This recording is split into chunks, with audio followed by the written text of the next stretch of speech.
I'm going to go ahead and turn it over to Craig, and this is Bring the World Back to Your Venue. Great, thank you, Dustin. I appreciate it, and I'm glad to be here to be able to talk to you guys today about something that I think is really important for the industry and important for really all businesses to think about how we're going to reopen. One thing I want to say is that this is not a one-size-fits-all kind of an approach. We're all going to have to adapt, and we're going to have some dialogue amongst each other to see what the best ways that we can continue to work together to do this and to open safely, which is absolutely what we all want to do.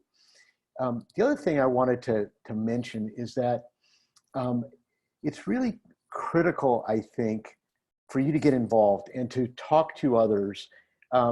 It's very interesting. If you think about, this is not like the Great Recession. The Great Recession, we were all in it at different times and in different ways. This was an event that put us all in the same spot at the same time. And we all have a lot of ideas and a lot of ways to work our way through this. And I hope we can just start the dialogue today and kind of keep it going. So what happened? Almost overnight, we were transformed from vibrant places of learning to quiet and places that longed for visitors. We could have never predicted this, but here we are. And what's going to help us move out of this is a strong plan. And not just a strong plan in terms of doing things within our facilities, but a strong marketing plan and a strong plan of showing the world what the heck we're doing. We need to build demand for our venues again. And we're not going to have time to do it when we're back open. We need to start it now. And now is, I think, a critical component. In some ways, we've been given a gift, and it's a gift of time. And it's a great opportunity for us to rethink things, even though we're doing it in sometimes very stressful situations. So what I'm trying to do with this session is to offer ideas and suggestions, but really what I want to do is stimulate dialogue amongst us to see how we can kind of learn from each other and how we can grow together. I'd like you to imagine the day that we're allowed to reopen. And during that time, we've been able to answer the question, will they come back?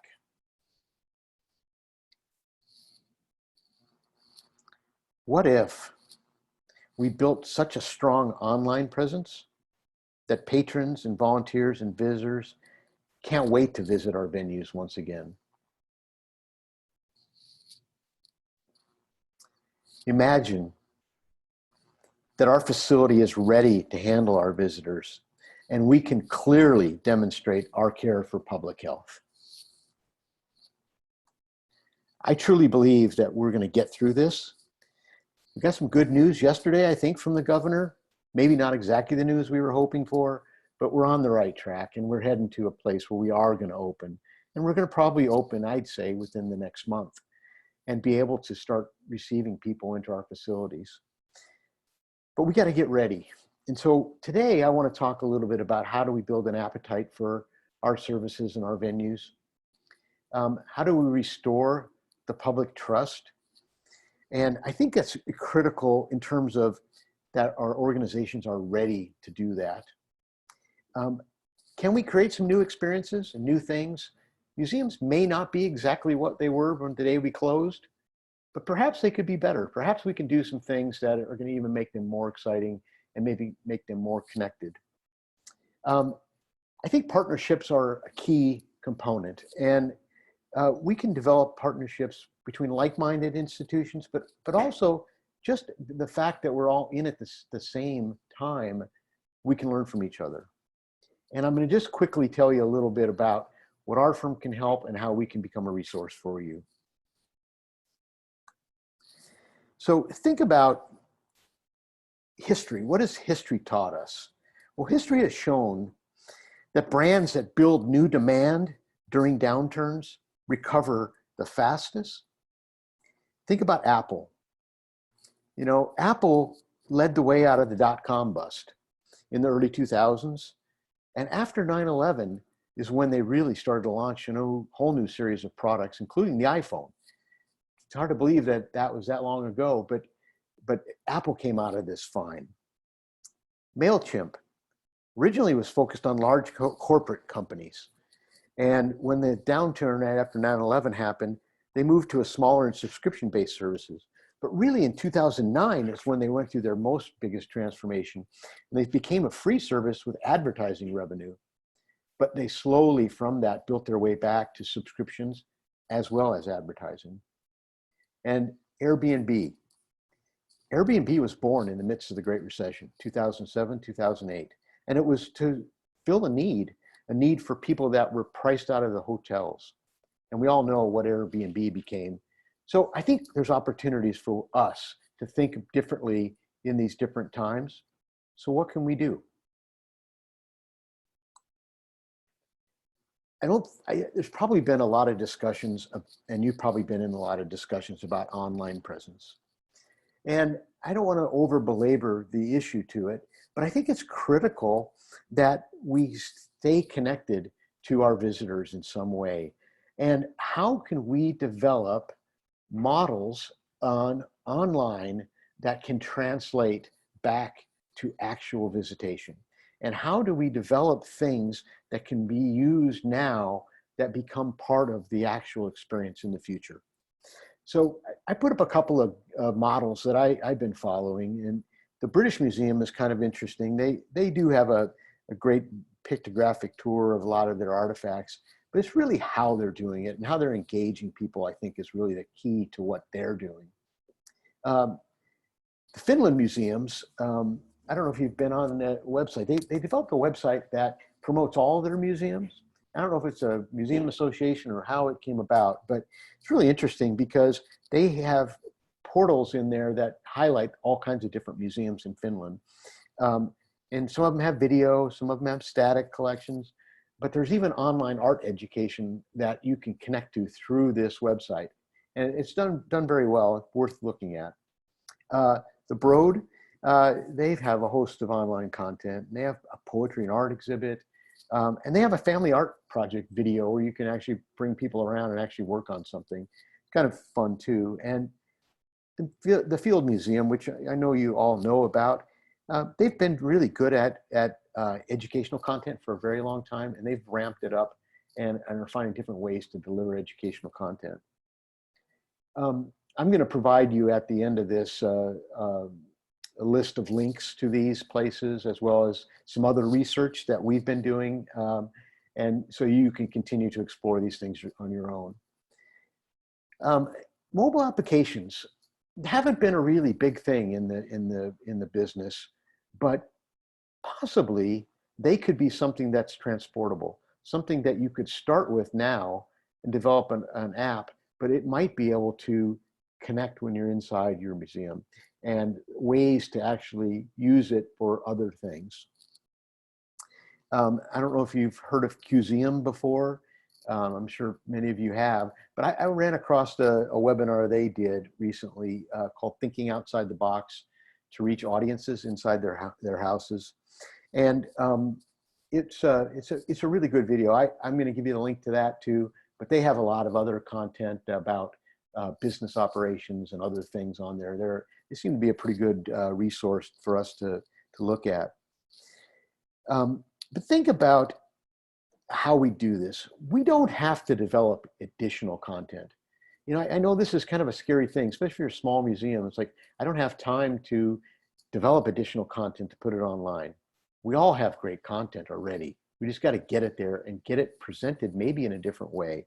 So a way that, that our patrons and our clients will actually get excited about and gear it towards the fact that we want to get them back in the facility when it's open. Developing tailored experiences is really important as well, because we all know we have different audiences, we have different ages, we have different collections that people are drawn to. And if we can tailor our online content to hit these different personas of people that visit us, it's I think a really important thing. There's opportunities to develop our greatest hits tour, the things that we're known best for. We can see it maybe from a different angle. Maybe we can interact with it in a different way online than we could. I want to talk a little bit about maybe the rest of the world. You know, Matt, and some of you may be in this boat, but one day a parent was going to work and dropping their kids at daycare, and the next day they were their teacher, they were their caregiver, and they were still expected to do their own job. So this whole notion of homeschooling our kids while we're trying to juggle all the other things has become very, very daunting on parents. And they don't know what to do. They don't have the content to do it. The same thing with the teachers who are not set up for doing virtual teaching. And we saw how long that even took before they could even get started on it. Plus, we have a lot of social inequities that don't allow that to happen. But museums could maybe be the ones that help fill the gap. Maybe there's a way to develop learning portals. Maybe there's a way to develop content that could be used district-wide to get an hour of history or an hour of science or something like that that could really help out the whole community. And I would think that there might be an opportunity to even find a way to make that a revenue stream. You know, we can't rely just on ticket prices and other things in our retail if we're not there. But maybe there's opportunities to get some other revenue streams that could actually even grow over time and become more of an asset to the whole community. And then I just wanted to talk a little bit about social media. Social media is so important right now because it's a great way to get our message out. And I just want to show you two that I really like. I follow Spring Mountain Ranch State Park. They're one of my favorite venues anyway, but they have such a great social media presence. And I don't know who runs it for them or how they do it, but they've created these personalities out of the animals that are around. And this was one from last summer where the locals were all ears this morning, highlighting the burros that come to that ranch. And they have some great stuff about the cows, and they even have stuff about a rooster sometimes that it's really fun to watch. But it's engaging, and it's one of those ones I can't wait to actually see what they're going to put up today. And then we probably all know about the National Cowboy Museum, what they did. They turned their social media over to, they say, to a security guard. I think this is just a great stunt, but it's been fantastic what they've been doing. And they have that kind of whole Ask a Cowboy thing. And I can't wait to see what the heck they're going to put up next, because you never know where they're going. And they highlight their museum, they highlight their what's going on, but they really kind of give you tips and tools about how to be a cowboy. And I think it's fun. It's just a fun thing. All of our institutions here in Southern Nevada, or in Nevada in general, we all have different personalities. We have different things, and we should not forget those. And we can highlight those through social media.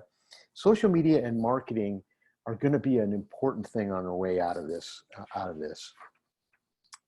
So while we're doing all this stuff, we need to focus on the future. The key to the future is really being prepared for it. And this notion of scenario planning and thinking about what we might do if something happens is a way to think about things, because we're not 100% sure what's going to happen. We're not 100% sure what is going to be mandated by the government or mandated by the health district, or what we're going to need to do. I can tell you that just in the 2 weeks that I've been working on this presentation, there's been such an onslaught of new information. I can't keep up with it. And things are going to change. I think that's what we know. But if we focus on what the potentials would be in the future, what do we want the future to be, I think we can be prepared for that. Great things come out of difficult times. I think that, any time that we have had to spend thinking about something, we've always come up with an answer or come up with a solution that worked for us. And each one of our organizations is a little bit different, and we're all going to have to deal with it in a different way. So I think the first thing that we need to do is make sure that we restore the public trust. I don't know if any of you watched a video by the bar makeover guy that I saw that through the newspaper or Las Vegas Sun online recently, but he's talked a lot about this notion of that's going to be the benchmark, right? That's going to be the first check box is, can I trust going there? Do they care about me? Have they cared about public health? If you can't check that box, you don't have to do anything else, because That's the key component. And what he even said in there, which I found kind of interesting, is that people will go to some place that maybe is more expensive, or some place that maybe doesn't have as good a food, if they've checked that box about public trust and public health. That's going to be the litmus test to make decisions. We need to think about that. And I know you have been thinking about this, it's probably ad nauseum, but I want to throw a few things out about this. Cleaning and disinfecting, okay, that's probably the lowest hanging fruit. We're going to have to do that. We know we're going to have to do that. But how you do it is what's critical. How do you make your facility sparkle? How do you make it look more than it is actually? And we know we're going to make it clean. We know we're going to kill organisms. We know we're going to kill the viruses. But how do we make it look like we did something special? When we're doing this too, making sure that we clean our ductwork and all our air distribution equipment is an important thing too, because this stuff is airborne. It's important. Changing filters regularly, doing this kind of stuff is an important thing. But I will tell you that one of the things I think is going to lead us into a place that is good is that we have a good plan and we're ongoing and regularly cleaning it. But that's not just good enough for us to have a plan that our staff knows. We have to have the public has to know our plan. We have to get it out there and say, we are cleaning this regular way. We are doing this regular way. And if we do that, and maybe our social media and our other pushes are opportunities for us to talk about how we're doing this stuff, helps us build the public trust, but it might even be a learning component. Maybe this is an opportunity for us to teach how we're doing it, to connect to teaching about what cleanliness means, how we would do that. What are healthy cleaning products that we should be using? I would love to see those kinds of things. Maybe it even offers into some type of a regular show or a regular webinar about these kind of things. And maybe we can treat it like dirty jobs. Nobody's going to want to be out there cleaning these facilities, but this is why we need to do it. And here's how you properly clean an exhibit. Here's how you properly take care of things. I just think that there's opportunities to not just make the cleaning and disinfection just a thing we do, but make it an event and make it something that we can learn from and teach from. There's probably going to be some facility modifications. And I would think that you should think about these things both in short term and long term. We have very varied, different organizations. Some, have run on thinner budgets than others. We're not going to all be able to do everything. And I'm not sure we want to do everything either, because some of this stuff may be temporary.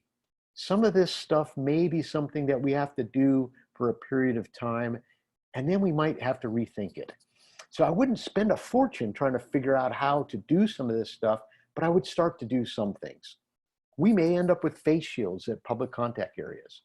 Is that as simple as what the grocery stores have been doing, where we put up a temporary barrier that allows that provides some safety with plexiglass?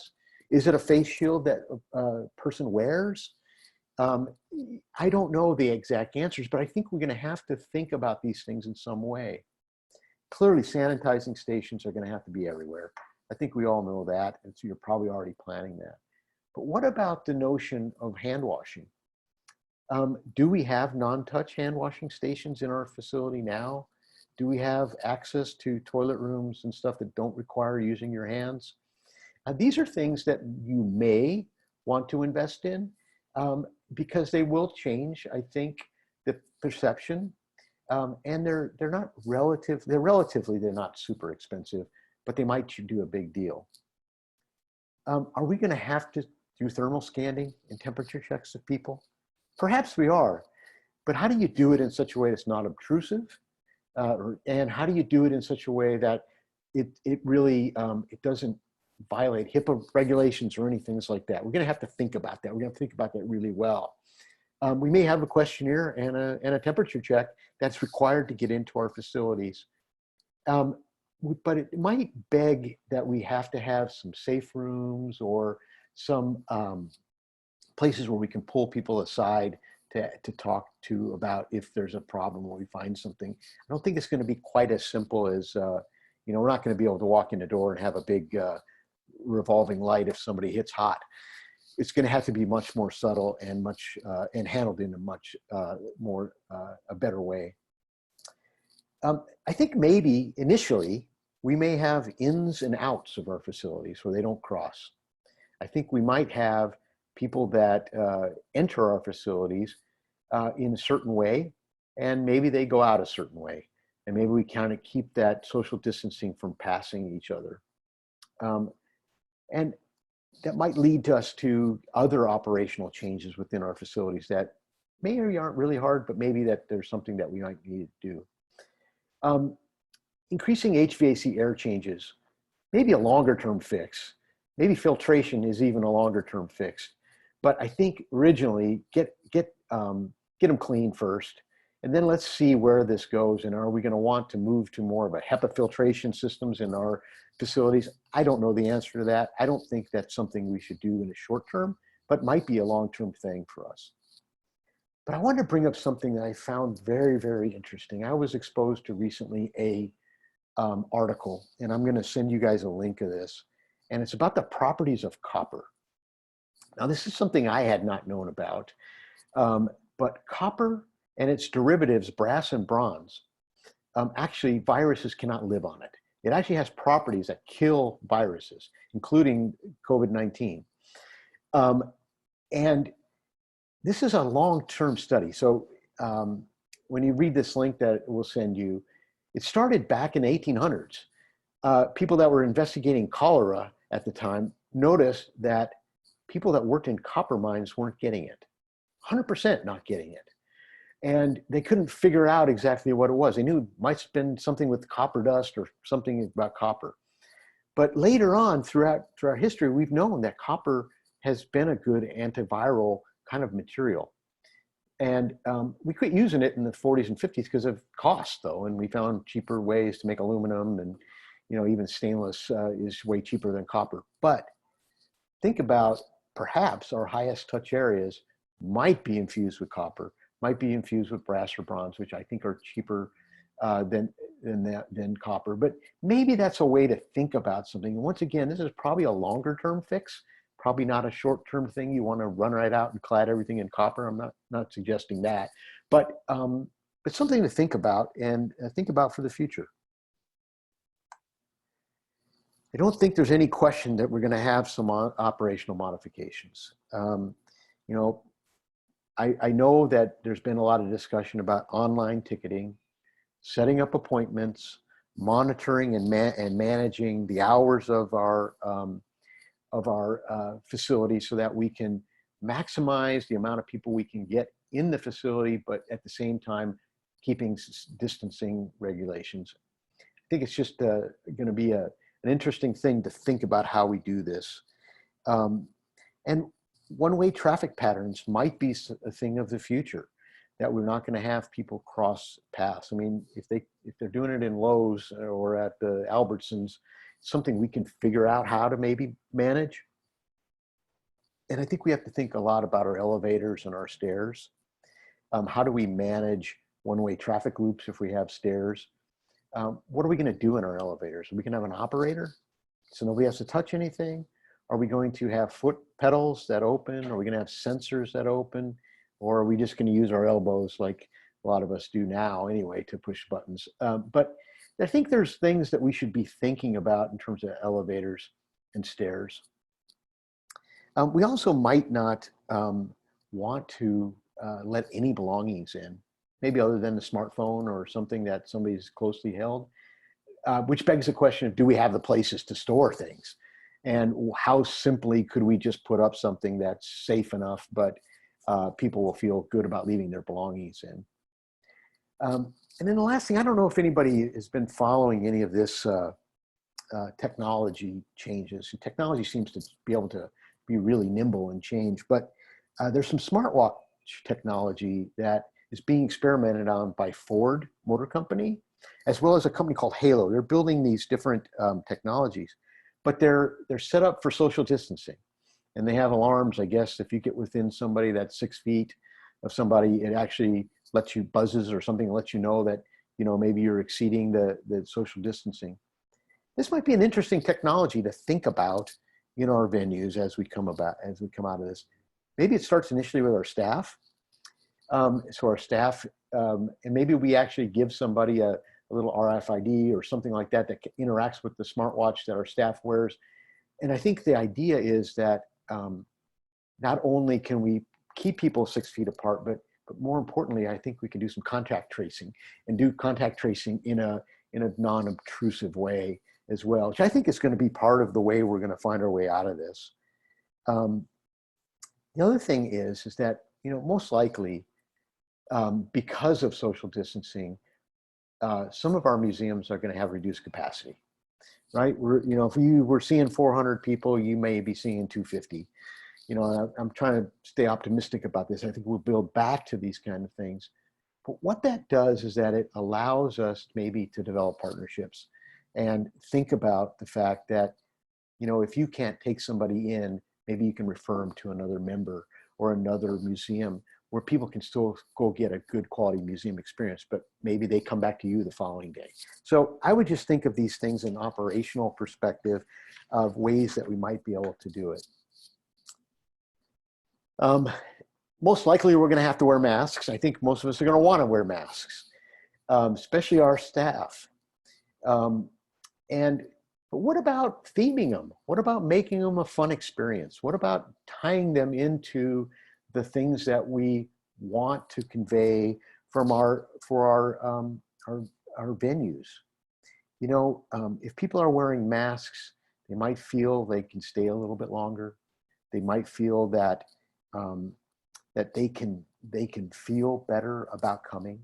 Maybe we hand them out a mask and we collect it into the trash on the way out. Maybe we give them one that can be reused and can be washed. Maybe there's some things like that I think that are really important. I don't know about gloves, but some people are going to want to wear gloves, or some people are going to want to have access to gloves, especially in areas where they want to touch. And we're going to have to make some decisions about our exhibits and how much we're going to allow people to touch. But potentially gloves are going to be maybe a portion of it. One of the things that when I think about masks, and it's kind of sad in a way, is that we lose the identity of a person when they have a mask on. And, certainly it's easy for us to control our staff with a nice badge that has their picture on it so we can see their smiling faces all the time. I think that's an important thing. We should absolutely do that for our staff that are wearing masks. But what about our patrons? If we go to online ticketing and we can have them print out something and it's appointment based, perhaps we can have them print out a badge that has their face on it so that we still have an ability to connect with people as people.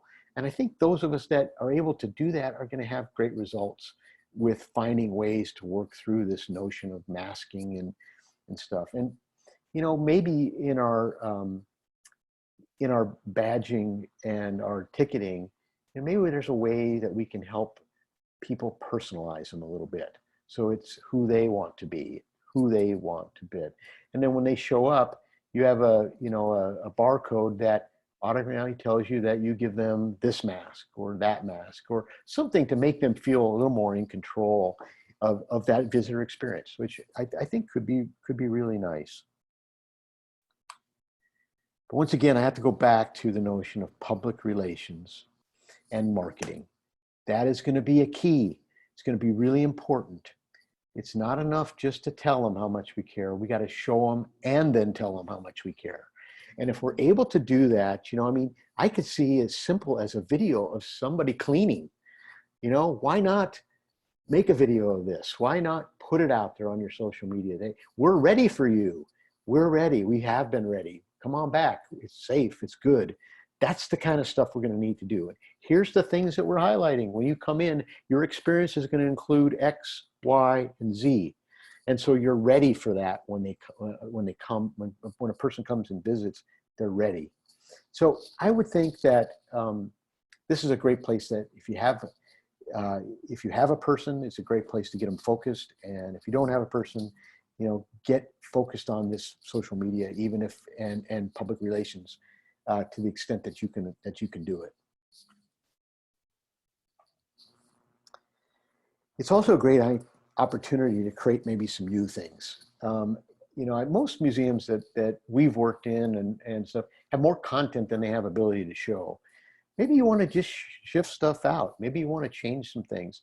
And now is a great time to do it because you can highlight it as a new experience. And that might be draw people out of their houses to come see something new. You might want to rethink it, you know. Go ahead and go inside your own facility and do an audit. Audit that experience. What does it feel like to be in it? You know, think about it from your patron. You know, if your patron is a senior citizen, what does a senior citizen think about this? How would they move through this facility, especially post-COVID, right? How does a kid think about this? You know, I think if you can't clean your exhibits really, really well, maybe those exhibits need to be removed. Maybe those are some of the exhibits that maybe work their way back in later and to give you opportunities or places to put in some new content. But some of them are going to be harder to clean than others, or maybe they're put behind something so that they aren't touched. But I think that's something to think about in our experience. How can we create a virtual experience that connects with the real experience? Is there ways for us to use an app or use a remote device of some sort that combines a virtual and a real experience? Can it start online in their ticket purchase and end within your facility? I think thinking of these things as seamless is going to be really important for us to do. As I said before, it's also a great time to refresh exhibits, add content. I know you guys have got a lot to deal with. You're thinking about how you're going to reopen. You might not have time to do a lot of this refreshing and content. I'm not trying to put a pressure on you, but if you can and if you have time, this is a great time to do it. Nobody's in our facilities right now to, you know, get in the way, and we can take them down pretty easily. But what I want to talk about a little bit is about the notion of multisensory. And we've done a lot of research on memories. And quite frankly, that's what museums are, right? They're memory creators. And memory is our currency as a venue, whether it be a museum or a park or you know, a library. A memory is the key to return visit. It's the key to word of mouth. It's the key to good Yelp reviews. It's the key to so many things that affect our museums. One of the things that we found is that the more senses that are involved in an experience, the easier a memory is recalled. And of those senses, smell is the most prominent. And I gave a talk to a UNLV class a while ago, to their entertainment venue design class, about multisensory experiences. And I had a kid come up to me after and said his grandparents or parents or whatever were in a nursing home somewhere in the Northwest. And the people that ran this nursing home knew that cleanliness to older generations meant different smells, right? They used more bleach. They used more things different cleaning products than what we used. They didn't want to use those products because of potential harm to their residents, but they infuse smells, slight hints of smells within their facilities to make them appear to somebody to even be more clean, even though they were clean, but to create another perception. How do we create perceptions within our facilities through wonderful smells, through, you know, there's no question that when people go and to buy a home and you go into the models and they have baked bread or cookies there, it creates a whole different experience for you. How do we do that in our facilities? Because if we can create a sense of smell with a sense of sight and then a sense of our minds, all together, the memory recall is going to be better. So I would ask you to think about that. We may have new ways of hands-on, right? We might want to have our facilities connect to the device that people are already comfortable holding. And maybe instead of touch screens, maybe we connect to their touch screen, the one they're already working on, and we don't have to worry about them touching ours, right? Maybe there's a way that we could have stylus connectivity. RFID, that's certainly a technology that's been around forever, pretty well proven. And we can do maybe even other sensors where maybe our exhibits come alive when people walk into the room. We don't have to wait for them to touch anything. We don't have to wait for them to interact with anything. I think there's new ways of thinking of things hands-on in a different kind of era that we're heading into. And let's face it, if Alexa and Siri can control our whole world, they can certainly control our venues.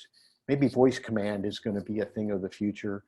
Maybe it's already something you guys have been experiencing and playing with, but we haven't done much voice command in the museums that we've done. And I think it's a missed opportunity, and maybe we can have another way to connect to our exhibits and connect to our content using voice command. So I want to come back and talk a little bit about this partnership development, because as I said before, we're all in this together.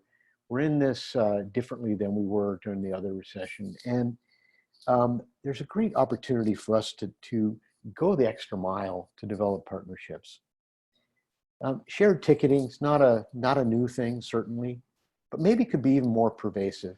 Maybe we could do some ticketing strategies where you can buy tickets on our website that would allow you to go to 3 facilities or like-minded venues, or ones that we want to help promote, that will in return be reciprocal and promote back to us. Shared ticketing, I think, is a way.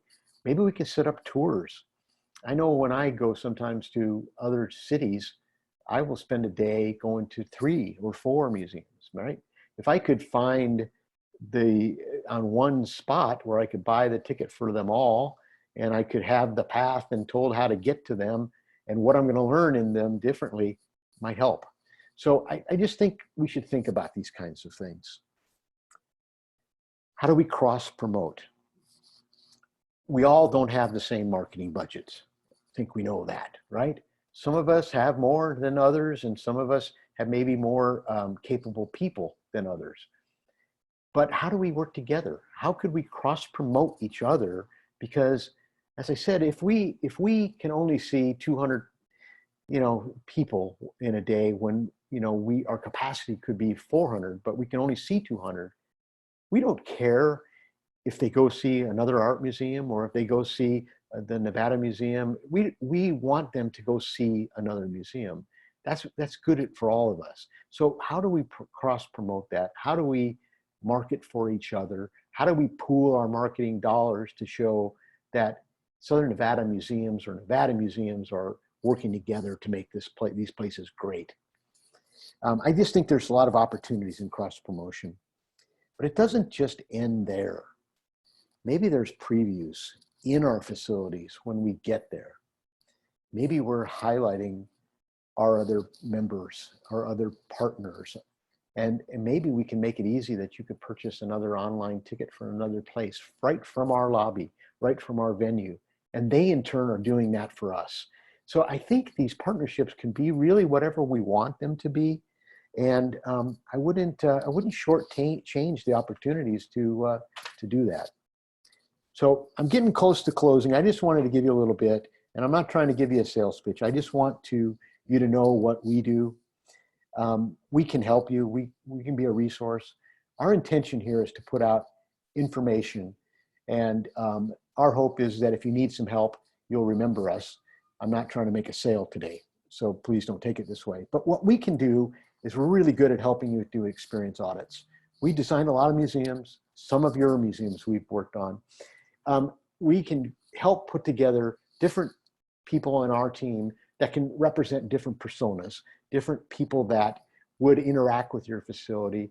We can come in, we can walk through kind of an arrival sequence, orientation sequence. We can walk through the whole museum and give you our opinion on where the experience is great, where the experience could be maybe made better, what some ideas are. Experience audits are really thing that we do a lot anyway, especially in our renovation work, and something we could help you with. Healthy building audits. This is going to be something I think it's going to grow. We are members of the Living Futures International. There's some really great information that's come through that organization. There's also the Well Building Institute, which we have connections to as well. And we could help you not only understand what a healthy building should be, but also what is the perception of a healthy building and what other things could be done to increase the perception that your place is healthy. And that's something we can work with you on as well. We're good at experience planning. We do this when we walk through the museums that we've designed and the exhibits that we've designed.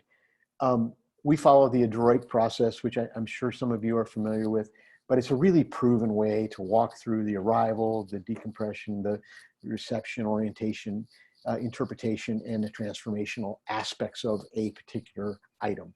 We can do it both in your overall museum, you can do it just in a specific gallery. We're willing to help you guys go through that kind of an experience planning and think about things maybe in a different way.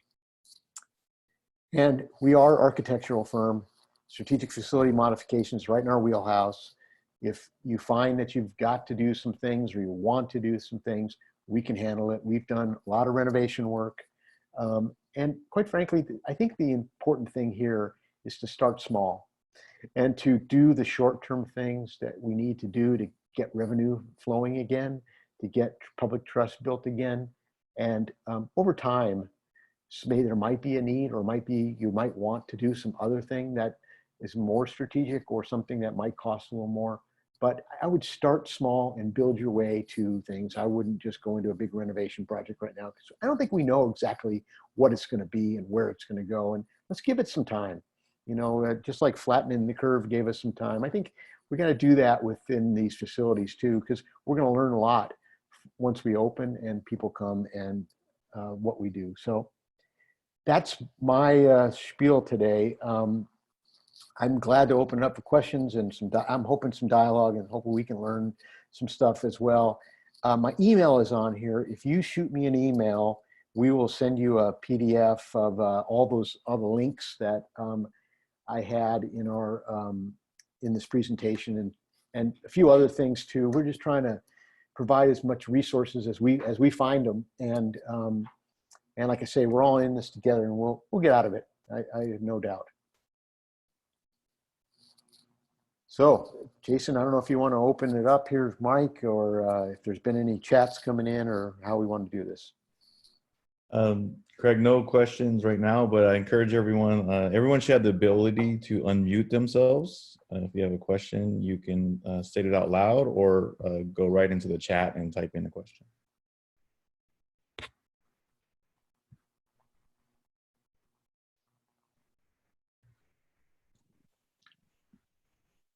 I'll get something started since people are thinking. One of the concerns that we've had is with the kinds of supplies that we need, and obviously a lot of Nevada museums are very small, and you know we're kind of pretty far down the pecking order for distribution of things, and so. And it's obvious that the world can run out of hand sanitizer very, very quickly.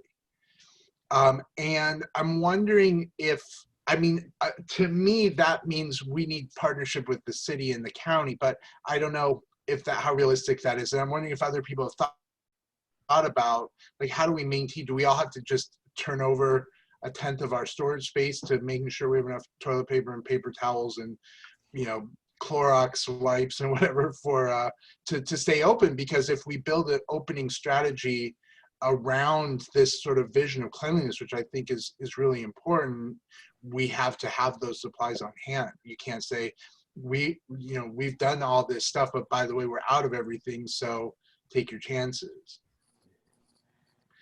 So I guess my question is, do you see any kind of partnerships, or do we look at partnerships among organizations and sort of buying co-ops, or like what do you think the future is for the basic supplies we're going to need? Well, I think it would be fantastic if we could develop partners with some bigger organizations. So let's talk about the county or the city or the library district. They're all in the same boat, right? But the buying power of the county is 10 times what we have. It's the buying power of the library district. Perhaps there's relationships that we can work out. Maybe even they have places to store stuff. Maybe there's partnerships developed along that you get a certain allocation of things, and they can purchase in such a bulk way that the price is better and things like that. The other thing I would say is once the Mob Museum gets back open, and they can make hand sanitizer all day long. So there's a possibility for that maybe that helps them and helps you, but they got the moonshine, once that's going, there's Right. opportunities. So, and that stuff is more than the 60% base on the alcohol content. So just things that I can think of, but I agree with you that partnerships are probably the way to go with this. And we've got to get somehow connected to some of these bigger public agencies that have buying power.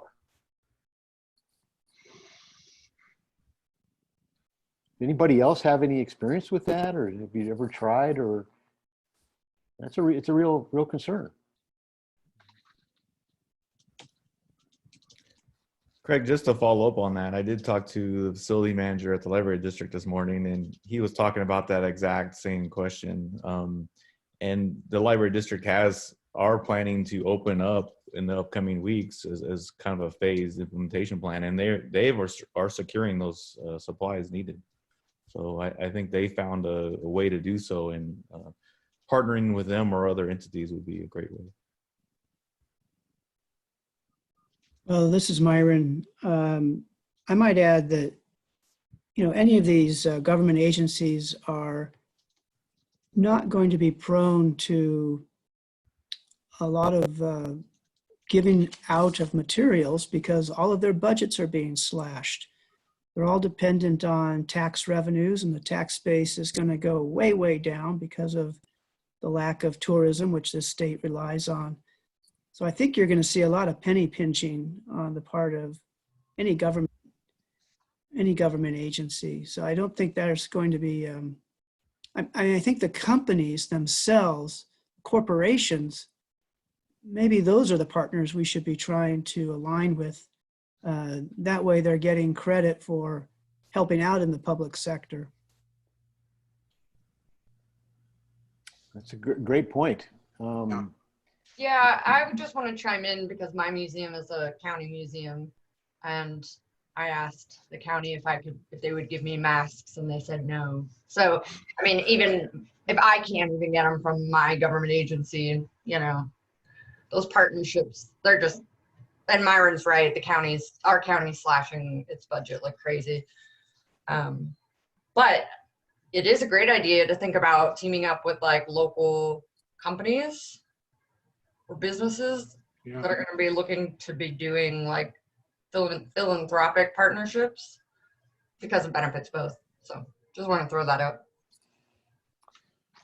Good. Just from being in the private sector, I know that promotion and PR, good PR is good for us too. And we're going to be in the same boat trying to find new opportunities for new clients and things like that too. So those kind of partnerships could really work in the private sector.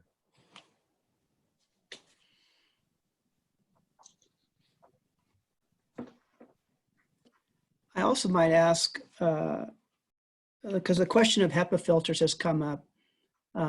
So maybe one online resource might be pointing to suppliers and also specifications and things like that. Museums could use that when they have to go out and try to upgrade those systems. It would be good to have that information close at hand.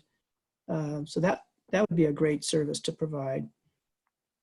That's good. We have some top-notch mechanical and electrical engineers that we work with all the time that I sure I'm sure could put together some resources that way, and we can get those posted and out to people, because absolutely, the whole mechanical world is a different different animal, and but we have access through our network and our consultant base to get to some of the best and brightest.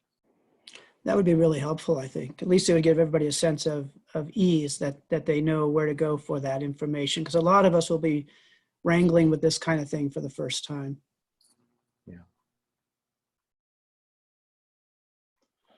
One thing that I'm interested in learning, well, actually help with, is I run a very, very small museum where I'm the only employee, and the museum itself is 112 years old and already struggles with ideas of accessibility, and not just ADA, but we have wood cases. We're in a large classical building. A lot of our community don't even feel like they're welcome in the museum. And even though we've been open and free for 112 years, they still ask permission to walk in and things like that, just that institutional authority. And I am pretty sure that we're going to have to go to an appointment-based system. And I'm worried that that is only going to deepen the divide. And I've been working very hard the last 6 years of doing videos, being open when people can visit us, making the museum kind of more accessible. But, and there's also kind of a bad history of appointment-only museums historically. And that kind of calls up ideas of colonialism and gatekeeping and things like that. And I'm just wondering if anybody's given this any thought about how to address that. My thought is that they're not going to come back in droves. They're going to come trickling in. And the ones that do come out, I think will have already confirmed in their own minds, it's safe enough to go out. So I think you'll be working with people who have a good mindset for coming into the museum. But I don't think there's going to be so many that you need to worry about time tickets. But as Mr. Galati was pointing out earlier, making sure you have a pathway through the museum where you're able to control the flow and the spacing between people and things like that. I think it'll be a good problem to have. Well, I mean, if a lot of people are coming back, it will complicate things, and we'll have to deal with that. We have to be very responsible about it. But I'll be surprised if it's a glut of people to begin with. Well, I'm not too concerned about a glut of people. The reason I have to go to an appointment-only system is to guarantee that I'm even there. If I have a meeting, there's nobody in the museum. There's nobody to enforce one way. There's nobody to have people enforce social distancing. And so just to responsibly have a staff member in the space to address those issues, that's why I'd have to go to an appointment only. Right. Good point. I'll tell you what, one of the things that we're planning on doing, and if you guys please make sure you send us your emails so that we have access to get you more information. We're going to start to put together, in addition to these webinars, which we're going to do another one of these webinars on the 15th of May, but in between these weeks, we're putting together some fireside chats, and we're going to try to bring in some of these experts. This next week, we have the CEO of the Nevada Museum of Art. We have the CEO of Discovery Children's Museum. We have the headmaster from Meadows School. And we have at least the operations or the CEO of the library district. We haven't got confirmation, but we do have one of them for sure. And so that'll be a question and answer kind of a session. We're just going to host it on our Zoom. It's free of charge. And to try to make sure that we get some experts to talk to people as well. Now, I'm making a note now about this whole kind of appointment things and stuff like that, because I do know a guy, he's actually in Ohio, and who's a museum's operational specialist and business consultant. And I talked to him this morning. He'd be glad to be on one of our webinars, or on one of our fireside chats. So I'm going to talk to him about that specific item, appointments. I'm sure he's run into this before. And we'll see if we can get him on a future fireside chat, so you can ask him maybe even harder questions. So that'd be very helpful. From a state tourism perspective, we are working on some other things to help as well. We're working on a plan to help our partners, which of course are museums as well, museums, hotels, I mean, everybody really. In Nevada, there's lots of tourism-based businesses, but we're working on kind of the same thing, a guide, because we understand that the number one thing to get people, just like you discussed at the beginning, the number one thing to get people back into museums and back into anything tourism related is going to be consumer confidence in safety and health. And so it's kind of along those same lines, so that we can say as a state, here we are, here's Nevada, we're ready for you. You know, come back, and we've made these steps to make sure that we are safe and clean and all that good stuff. So we'll have that as well. We're basing a lot of it on the guidelines that are coming out from US travel here soon. And then of course, tweaking everything to a Nevada perspective, because of course, you know, being the best state in the union, we we have to make a few changes because we're so different. So I just want to point that out too, and I'll make sure that I send that out to everybody when that's done and ready. But we're working on that right now. Well, that's a fantastic resource. Perhaps maybe we can have you be one of our panelists when we roll out in a couple of weeks, more of an operational and kind of thing too. So you can provide some of that information to and answer questions. We'll send that out through our distribution network, but that would be fantastic.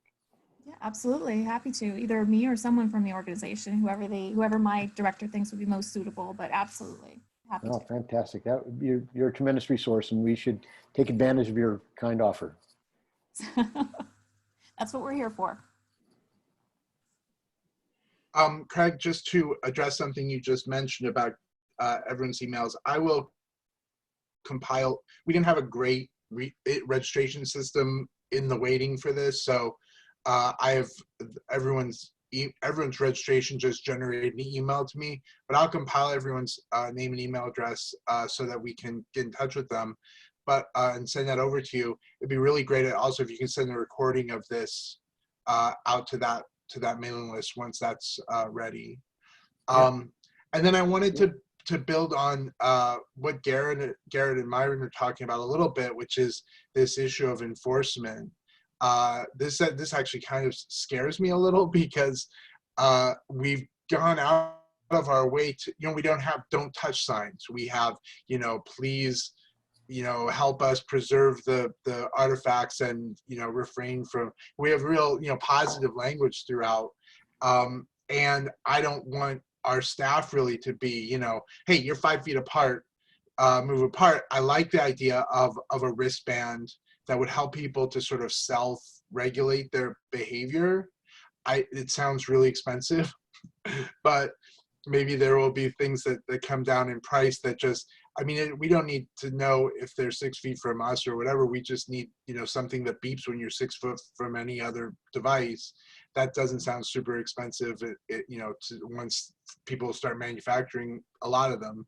But other sort of creative ways like that to get people to self-regulate their behavior, so that our staff isn't spending their whole time saying, sir, you don't touch your mask, sir, you have to wear a mask to come in here, you know, oh, I'm sorry, you guys are standing too close together, can you please stand over here while this group is moving through.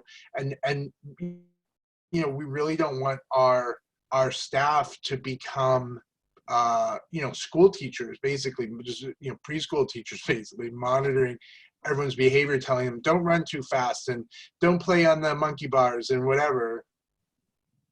So that's one of the real big concerns for us. Yeah, and it's a legitimate concern. I'll tell you what, I'll do some research on that too and see if I can find anything more. I'm intrigued by that item too, and let me see what we can dig up for future. I think if you're requiring visitors to wear masks, that sends a clear signal right away that, you know, the expectation is it's safety first inside your facility. However, I think once you've got them inside, once you've got them spaced, and once you've got your preferred visitation path, and you've closed off certain galleries because they're not safe to keep people in there, it crowds too easily, what have you.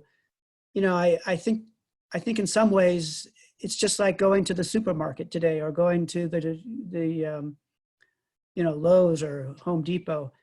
You know, you've got a mix of people who are different variations of seriousness towards the problem, how they're handling it. I think the fact that we require masks, will set us apart right away. But beyond that, I think it's the same sort of socializing that's going on now inside the stores, where people are trying to keep their distance, and especially if they're not wearing a mask, you give them a stink eye and move the other way and all that kind of thing. But again, I think we'll be requiring masks, and that's so right away. I think it's going to invite people who take that sort of thing seriously. I do think that that's going to help, although we do see a lot of people wearing their masks around their chins, or wearing their masks, half on, half off, or whatever, or touching them or fiddling. Even on the news, you watch MSNBC and they have a field reporter fiddling with their mask while they're reporting the news. They're not a very good role model. But the flip side of that is that you mentioned the supermarket. Going to the supermarket is a harrowing experience. Yeah. Every time I come from the supermarket, I have to sleep for 2 hours because it's just exhausting to people, because people don't respect other people's, not everyone, most people are very, generous, but a lot of people don't respect other people's personal space. They don't wear their masks. They are even confrontational about it. And obviously we need to move past that. And maybe the new normal, as everyone says, will be, in 3 months or whatever, when people are used to this, that will settle down. But if assuming we're open before that sort of settles in, we don't want people to walk out of our museums going, oh my God, that was terrifying. This guy was coughing and, whatever, with the feeling that, well, great, now I've got 14 days to see whether I'm going to live or die. That's not the experience we want them to leave with. And I think that's, a lot of these things that start to address that, but managing our visitors, which is, I think maybe museum visitors are a little bit better educated, a little bit better behaved, but I think we all know that that's maybe a 95% thing and not 100% thing. The regulations, though, I think are going to come from the state. If we're going to have mandated behavior, it'll come from the state. If we don't, then it's just best practices. And frankly, until testing is widespread, we may not be encouraged to have public places like museums open. It just may not be possible until the testing's in place. And Myron, you bring up a good point. It's one thing I'm concerned about as well with the masks and social distancing is because, and especially like museums like mine, that's part of a university or a county system or a state system, it's going to be mandated by a larger system. And then it's going to be on the institution. And so if there's problems of people not social distancing, not wearing masks, having problems, or, worst case scenario, somebody even gets sick at your institution, that's going to inflict on the institution, not on the visitors. And the question too, somebody is sick, and you try to handle that person. Now you've got a staff person who's been exposed, Right. Staff safety. Yeah, we can't go there. So we really have to be at a place where the whole world has come to recognize that we have to have widespread testing so that the person next to you has been tested. I mean, frankly, you can catch the flu, right? There's no law against that. There are people out there who are sick already with different diseases, and you're kissing them and standing next to them and whatever. This one's a new one, but at some point it'll settle down to the point where it will be like that, because they will have had testing in place. So I just don't know how far we are away from that. That's the question. Yeah, that's a critical thing. I recognize that I got somebody knocking at the door. I was going to say, I didn't expect that. Anyways, but yeah, it is something I think over time is going to get better. But until then, we're going to have to take some precautions, then build some things in that we may not necessarily like or want. But I do think we're going to get there eventually. Amen.